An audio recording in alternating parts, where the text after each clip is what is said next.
Bom, companheiros, então, vamos para o segundo tema dessa live, né? Que é justamente sobre o acampamento Mãe Bernadette e sobre a Liga dos Camponeses Pobres, né? Sobre a luta camponesa que se desenvolve hoje no país. Vamos estar tratando sobre essa questão agora. Então, para começar, eu gostaria de repercutir aqui uma notícia do jornal A Nova Democracia. Traz justamente, né, sobre o acampamento Mãe Bernadette e a retomada de terra que aconteceu lá na região. Então, vamos começar aqui. Bahia. Famílias camponesas rechaçam repressão e retomam terras 2 dias depois após a reintegração de posse no acampamento Mãe Bernadette. Redação de AND. Reproduzimos abaixo um importante comunicado à imprensa dos camponeses do acampamento Mãe Bernadette. O acampamento trata-se de uma importantíssima luta camponesa travada na Bahia, na qual centenas de famílias, com apoio da Liga dos Camponeses Pobres, lutam pelas suas terras em disputa com a mineradora Calzete. Mais informações sobre o acampamento podem ser lidas aqui. É um link aqui para o site do jornal, né? Comunicado à imprensa. Acampamento Mãe Bernadette, Bahia. Camponeses retornam para suas terras imediatamente após covarde despejo. No dia 27 de outubro, pela manhã, foi realizada uma grande, milionária operação policial, proporcionalmente à região, para despejar as famílias camponesas do acampamento Mãe Bernadette, em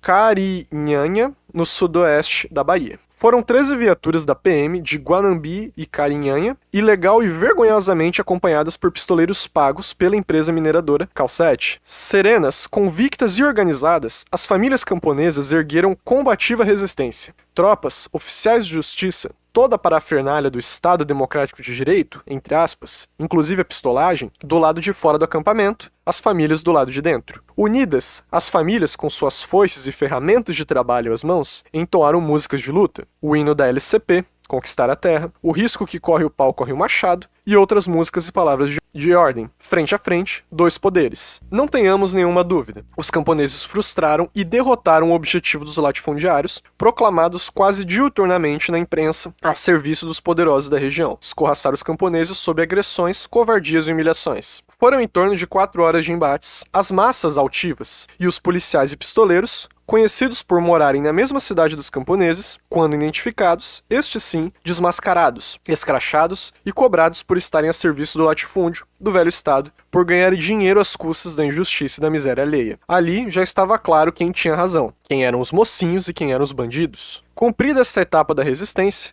as famílias se retiraram, organizadas, e a canalha passou o trator sobre o acampamento. As famílias já haviam feito a primeira retomada de uma outra parte da fazenda Lagoa de Portáceos em 25 de janeiro do ano corrente, sofrendo um despejo em 31 de março. Numa grande demonstração de persistência, essas terras foram retomadas no dia 19 de agosto com apoio da LCP, Liga dos Camponeses Pobres. Ver a AND de agosto, famílias camponesas retomam as terras com apoio da LCP. E desde então, os camponeses têm elevado a sua organização, com realização regular de assembleias populares e produção coletiva, fortalecendo a unidade em torno de resistir aos ataques do latifúndio e de conquistar a terra para nela viver e trabalhar. Durante estes mais de 2 meses, as famílias realizaram diversas manifestações e denúncias contra Calzete e seu gerente Lineu Fernandes, que montou um acampamento de pistoleiros na fazenda, onde sequer havia sede, cerca ou qualquer tipo de construção, abandonada há mais de 20 anos. Perdeu Calzete Lineu. O gerente da fazenda havia tentado intimidar e ameaçar as famílias e apoiadores em entrevista para o Rádio Pontal, no mês de agosto. Disse que os sem terra seriam retirados das terras a qualquer custo. Na verdade, este discurso valentão demonstrava o seu medo da organização e combatividade dos camponeses pobres, organizados sob a bandeira da gloriosa LCP. De fato, o latifúndio tem tido um custo alto nessas operações de despejo. Os custos da operação e envio de tropas passa de 1 milhão, mas pagarão muito mais caro por roubar as terras dos camponeses, destruir todo o seu meio natural e impor a morte e adoecimento às dezenas de trabalhadores nas carvoeiras da Calcete, além de levar ao empobrecimento de centenas de famílias que vivem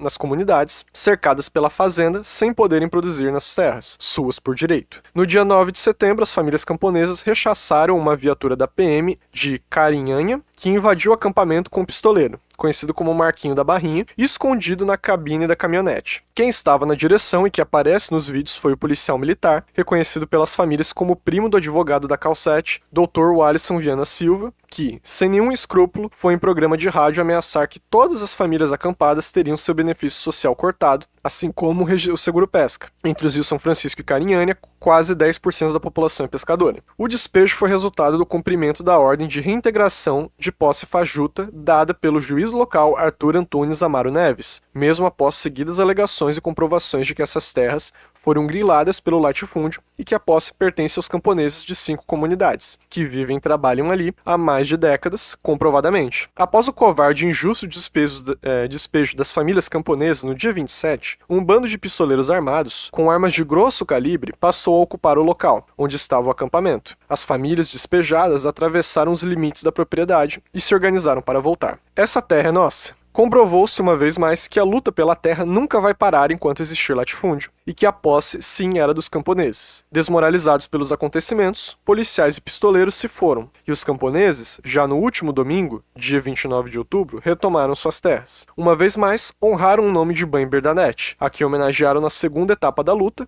não deixando o nome da líder quilombola cair no esquecimento. Uma vez mais honraram as bandeiras da Palestina, que estão no acampamento, cuja heróica resistência na luta pelo seu sagrado direito às terras, que são suas historicamente, avança, assombrando imperialistas e sionistas, Estados Unidos e Israel, que cometem crimes contra a humanidade e mentem segundo após segundo para esconderem seu fracasso. Os camponeses estão na terra, viva. Em breve teremos mais informações. Terra para quem nela vive e trabalha, fora de nossas terras, causete parasita, conquistar a terra, destruir o latifúndio, viva a Revolução Agrária, viva o acampamento Mãe Bernadette. Bom, companheiros, então, saímos aqui de falar dos palestinos da faixa de Gaza e da Cisjordânia para falar sobre os palestinos da Amazônia. Esse termo utilizado pelo chargista e ativista Carlos Latuf, que justamente comparou a luta dos camponeses pobres na Amazônia, em Rondônia, ali na região, com a luta do povo palestino. Primeiro de tudo, prestar aqui solidariedade, efusiva solidariedade, e me colocar em defesa justamente,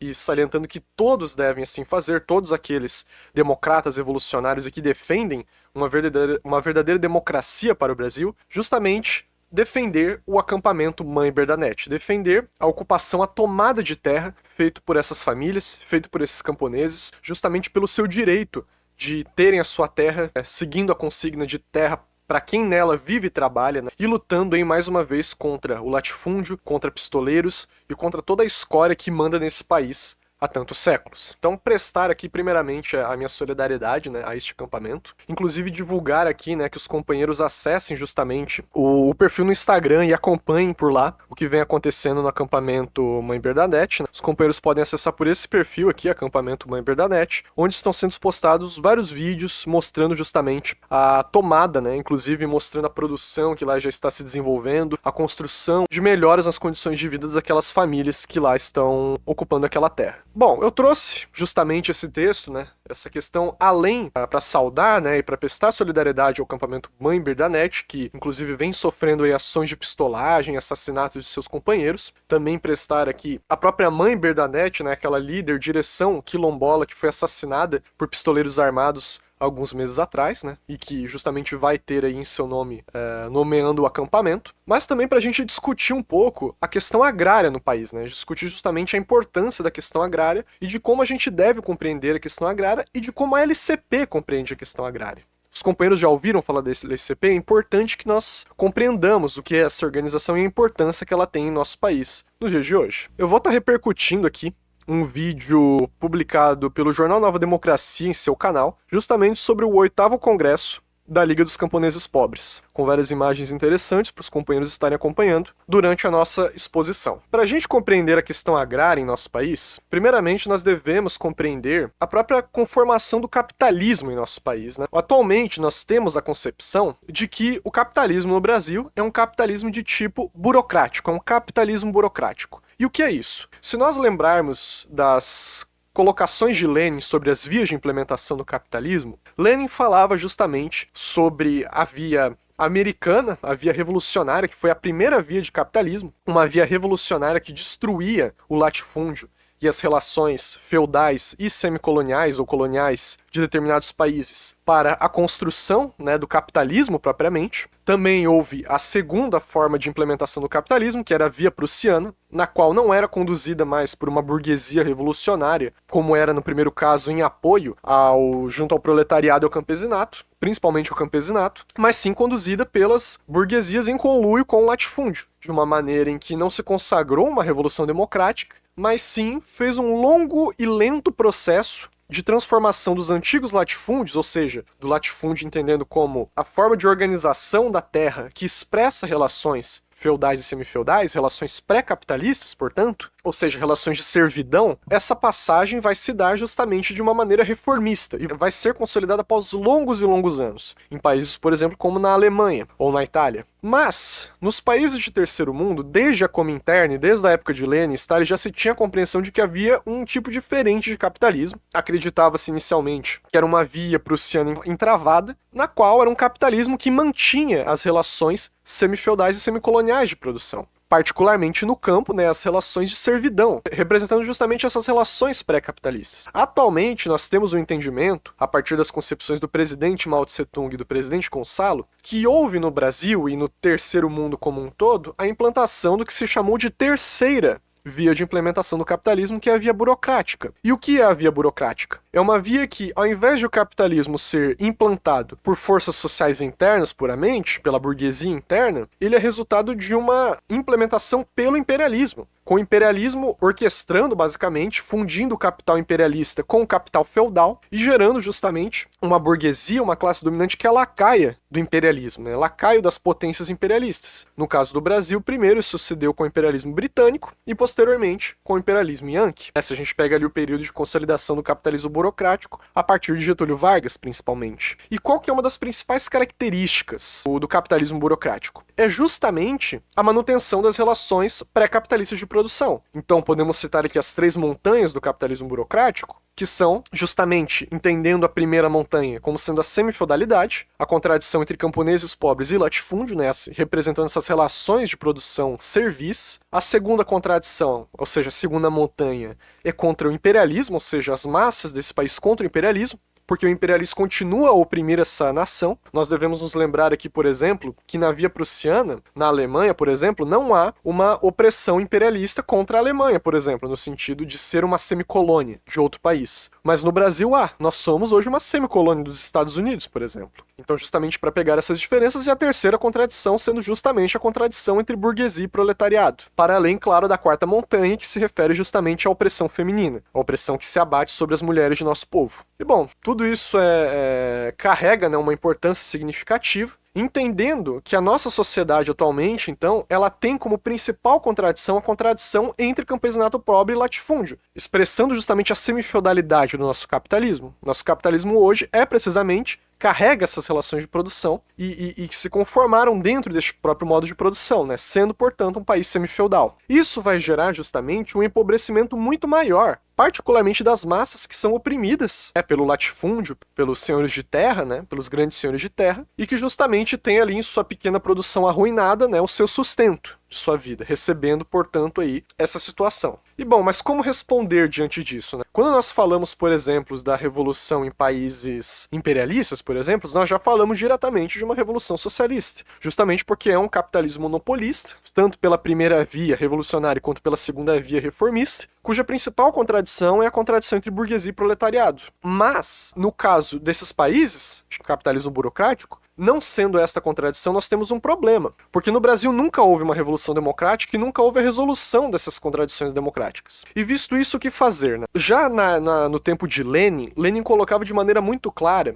de como, particularmente nos países semicoloniais, mas Lenin afirmava para o marxismo como um todo, que o marxismo elevou o proletariado a dirigente do campesinato na Revolução Democrática e na Constituição da ditadura do proletariado. No 6º Congresso da Internacional Comunista, né, congresso dirigido pelo camarada Stalin, vão ser aprovadas teses acerca dos países coloniais e semicoloniais, na qual lá vai surgir um conceito muito importante, que é a colocação da necessidade de que esses países devem passar por uma revolução democrática portanto, resolver as contradições democráticas antes propriamente de se resolverem, né, as contradições de burguesia e proletariado, justamente essas contradições envolvendo a questão camponesa e a questão com o imperialismo, ou seja, a questão nacional, e colocando já naquela época tendo como eixo a Revolução Agrária, ou seja, uma revolução democrática tendo o eixo a Revolução Agrária, certo? Atualmente, né, isso já era colocado na época da Comintern, atualmente nós já temos uma compreensão bastante avançada em torno disso, né, particularmente a partir da compreensão do presidente Mao Tse-tung, que é justamente a noção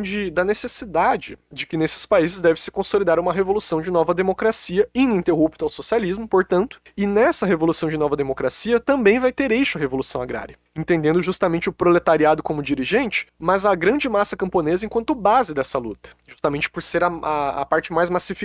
E bom, tendo essa compreensão, entendendo que essa questão no Brasil é tão fundamental, nós podemos então abordar algumas questões sobre a luta camponesa no Brasil, que tanto se desenvolveu, né? A luta pela terra no Brasil, ela remonta desde os tempos em que os portugueses chegaram ao país e iniciaram sua colonização. Se nós pegamos os incidentes envolvendo os indígenas Tapuia, ali nas primeiras capitanias hereditárias que se conformaram, eram movimentos de indígenas que basicamente assaltavam e tomavam ali partes das terras justamente das capitanias hereditárias. Já era o início de uma conformação de uma luta pela terra. Inclusive, este movimento vai posteriormente, né, alguns autores consideram ele como a origem do cangaço nordestino, por exemplo. Após isso, nós vamos ter diversas lutas camponesas, particularmente destacar aqui a luta dos quilombolas, dos pretos escravizados, né, que utilizavam os quilombos justamente como uma forma de resistência, também era, no fundamental, uma luta pela terra. Chegando no século XIX, início do século XX, vão surgir grupos de resistência camponesa com uma compreensão um pouco mais avançada, com um poder militar, por exemplo, muito mais avançado. Grupos estes que eram justamente o cangaço e os assim chamado, bem entre aspas, fanáticos ou movimentos messiânicos. O cangaço, que era justamente um movimento de banditismo social, particularmente camponeses nordestinos, sertanejos, dado a ruína de sua produção camponesa e diversas outras questões. O cangaço é um movimento bem complexo, mas tendo como eixo essa contradição com o latifúndio, como dizia uma música sobre essa questão, soltavam a enxada e pegavam no fuzil justamente, e passavam a cometer atos de banditismo, tendo como eixo justamente essa contradição contra o latifúndio, né? E também os movimentos messiânicos, né, de líderes messiânicos, como por exemplo, aqui em Santa Catarina, por exemplo, com o movimento do contestado, né? O movimento do contestado, o movimento de canudos, então justamente eram movimentos messiânicos, mas que envolviam revoltas camponesas, Caldeirão e Pau de Colher, por exemplo. A partir dos anos 40 e dos anos 50, vão se desenvolver as ligas camponesas. As ligas camponesas, como colocou o historiador Rui Facó, elas eram um desenvolvimento quase que natural do cangaço e dos movimentos messiânicos dos anos anteriores. Só que com uma compreensão política, com uma concepção política muito mais avançada, já colocando já a consigna, por exemplo, de reforma agrária na Lei Unamarra. Houve já naquela época tentativa de direção por parte do Partido Comunista do Brasil, PCB, ou seja, tendo em mente, né, a direção do proletariado e a base camponesa do movimento. Em alguns casos houve logro, em outros não tanto, mas o fundamental é que a partir da ditadura militar, né, dos anos 60, vai haver justamente a destruição dessas ligas. No geral, essas ligas elas tinham, infelizmente, né, uma direção que era reformista, se iludiram em relação ao governo João Goulart, basicamente foram liquidadas, né, a partir dos anos 60,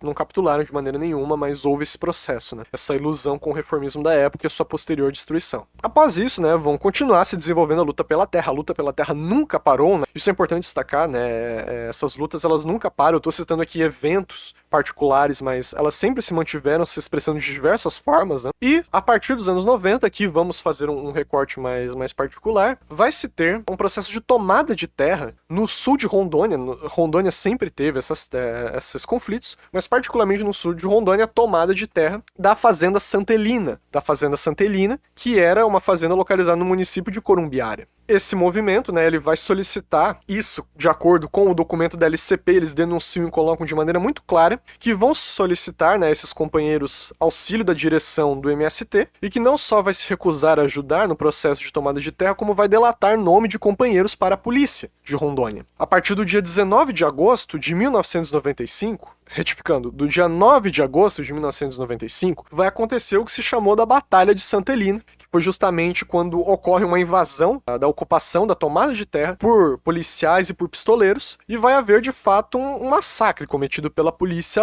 ali, né? Vão ter em torno de 16 mortos, 7 desaparecidos e mais de 200 camponeses que vão ficar severamente feridos. Mas vai ser lembrada justamente pelos camponeses como uma grande batalha, uma heróica batalha, e que trouxe a base, né, justamente para as novas lutas camponesas que se desenvolveram após isso. Após, né, esse período, vai surgir o movimento camponês Corumbiara, que será justamente um movimento que cinde de uma vez por todas com o MST, justamente pelo processo de delação e capitulação do MST perante a tomada de terra da Fazenda Santa Helena, e esse movimento vai lutar por manter a luta da tomada de terras, da luta, né, dos camponeses pobres em Rondônia. Vão acontecer várias lutas internas desse movimento. Um setor desse movimento, ele tinha aspectos personalistas, basicamente eram oportunistas dentro do movimento camponês, e do movimento camponês Corumbiara vai haver uma nova cisão. Daí sim, surgindo a Liga dos Camponeses Pobres, né? Surgindo do antigo movimento camponês Corumbiara, a Liga dos Camponeses Pobres, organização que vai colocar de maneira muito firme a luta pela terra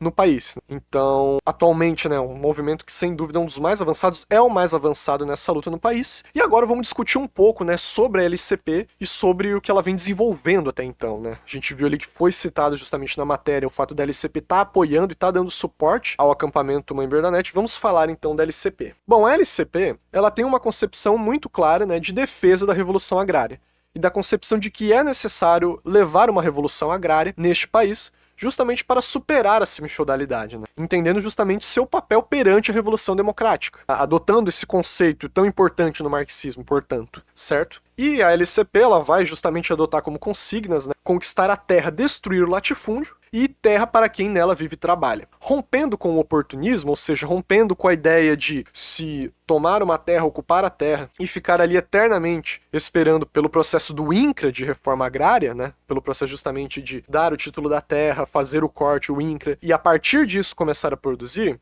a LCP não vai adotar essa concepção. Primeiro de tudo, ela vai rechaçar a reforma agrária, justamente como uma manobra do velho Estado para manter os camponeses justamente na condição de miséria, por ser uma reforma tutelada, não vai atender os interesses dos camponeses, mas sim os latifundiários, e vai reafirmar a necessidade de revolução agrária. E o que isso significa? Dada a tomada da terra, os camponeses imediatamente organizam seus sistemas de autodefesa contra pistoleiros e contra os latifundiários. Eles iniciam a produção de sua terra. Eles iniciam a produção camponesa, né, de alimentos e de bens de consumo, para além de comercializar, né, fora dos limites da fazenda, justamente entendendo que apenas com essa produção e apenas com essas medidas, a tomada de terra vai conseguir se manter, tá? E não vai ficar refém, por exemplo, da ajuda dos outros, ou vai ficar refém da própria ação dos pistoleiros ali da região. A LCP vai ter uma forte atuação principalmente em Rondônia, também no norte de Minas e no sul da Bahia, certo? E vai se consagrar dessa maneira, né? Tomando a terra, né, tomando justamente os latifúndios e as fazendas, a LCP inicia o seu corte popular, né, sua divisão de terras, e organiza, né, suas deliberações políticas através de assembleias populares consultando todos os camponeses ali da tomada e desenvolvendo a partir disso relações de nova política, relações de nova economia, relações de nova cultura, certo? Justamente os preceitos que nós já colocávamos sobre a revolução de nova democracia em nosso país. Particularmente, né, o desenvolvimento, a criação de escolas camponesas para orientação dos camponeses, um fato, inclusive, muito interessante, né, que um dos grandes professores dessas escolas camponesas, e era sempre reverenciado por todos os alunos, por todas as pessoas ali da região, era o Zé Bentão, que, inclusive, era uma pessoa que não sabia ler e escrever, para vocês verem a concepção de educação que existia muito importante, justamente porque o conhecimento que ele trazia era avançado, né, para além apenas da educação formal, mas sim trazendo justamente a educação popular ali. Mas claro, também haviam a questão de ensinar a alfabetização dos camponeses, o ensino de como produzir, de técnicas de produção, muito importante também. Para além disso, atendimento médico, problemas de saúde muito arcaicos que ainda existem no país em decorrência da semifeudalidade, justamente oferecendo assistência médica, assistência jurídica através de advogados do povo, ou seja, justamente desenvolvendo ali uma melhora na qualidade de vida das massas para além da tomada, né? É importante trazer isso justamente para a gente entender a importância desse movimento não só na destruição do latifúndio, mas também na construção de um novo poder hoje em nosso país, certo? Então, fundamental entender isso, né, sobre a LCP. Um grande fato, né, que comprovou isso foi justamente a construção da ponte da Aliança Operário Camponesa. Eu vou pegar uma foto aqui para os companheiros verem, mas era basicamente uma situação em que havia lá uma região que era necessária a construção de uma ponte. O prefeito, que inclusive era do PT, nunca fez nada para construí-la, inclusive houve casos de desvio de verba, enfim, e esse tipo de coisa. É uma história bem interessante, recomendo que os companheiros leiam aí no jornal Nova Democracia. E os camponeses foram lá com participação, inclusive, de setores do movimento operário, setores combativos, revolucionários do movimento operário, construíram uma ponte pelos camponeses, né? Para que ali pudesse haver a passagem de carros, de pessoas e assim por diante. Eu vou repercutir aqui o texto, então, de A Nova Democracia, né, que justamente conta um pouco da história dessa ponte. Ótimo, os companheiros podem ler aqui Inaugurada a Ponte do Povo, de Mário Lúcio de Paula, justamente trazendo um pouco dessa história aqui sobre a ponte da Aliança Operário Camponesa. Bom, então sobre essa questão, né, companheiros, muito importante aqui trazer um pouco sobre a história da LCP, também lembrar, né, os constantes ataques e assédios por parte do velho Estado brasileiro, por parte de setores da polícia, por parte de pistoleiros. Devemos lembrar aquela ocasião em 2021, que inclusive o próprio gerente de turno, Jair Bolsonaro, publicou um vídeo fazendo um ataque e afirmando que iria cometer massacres ali, né? Ele colocou, inclusive, numa live que LCP, preparem-se, vocês não vão ficar impunes do que vocês estão fazendo. Mas na prática, a LCP, né, os camponeses pobres, né, eles resistiram bravamente tanto às bravatas do Bolsonaro, quanto aos ataques, né, dos serviços de pistolagem que tentaram retirá-los lá dos acampamentos, né, particularmente o acampamento Manuel Ribeiro naquela ocasião. Então, novamente, aqui, né, saudar a luta dos camponeses pobres, saudar a luta aí do acampamento Mãe Bernadette, saudar e honrar a memória da companheira Mãe Bernadette, presente na luta, entendendo a importância, né, da luta camponesa em nosso país, entendendo a centralidade dessa questão da revolução agrária em nosso país, justamente, né, como o eixo principal de nossa revolução, o eixo principal e a principal contradição a ser resolvida, justamente, entre o campesinato pobre e os latifundiários, né? Isso evidentemente não quer dizer que a contradição entre burguesia e proletariado não exista, ou que a contradição entre imperialismo e a nação não exista, mas entendendo sempre, né, que a contradição sempre vai existir uma principal, e a principal é justamente a questão agrária no país, né? Então, saudar aí o trabalho da Liga dos Camponeses Pobres, que vem desenvolvendo esse trabalho numérico há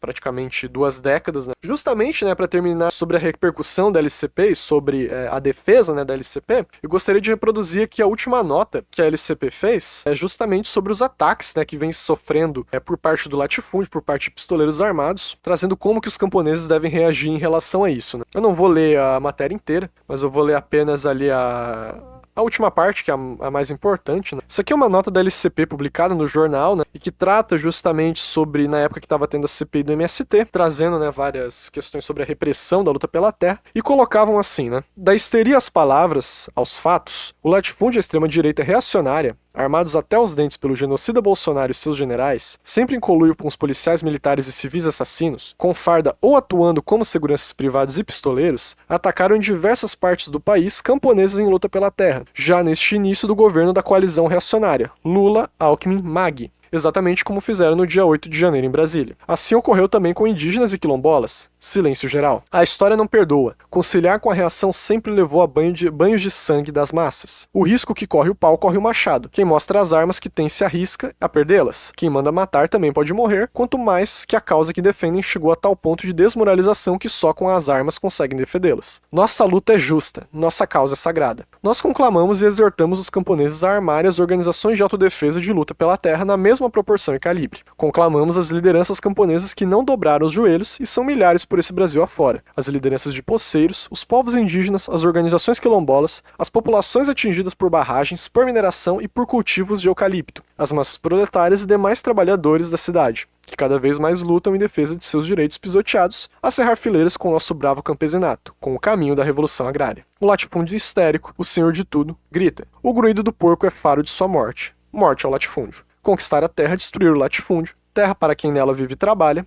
morte latifúndio e viva a Revolução Agrária, Comissão Nacional das Ligas de Camponeses Pobres. Então, só repercutindo, né, eu tinha esquecido de mostrar essa nota conclamando justamente a autodefesa armada contra os ataques dos pistoleiros e dos latifundiários, né? Muito importante esta questão.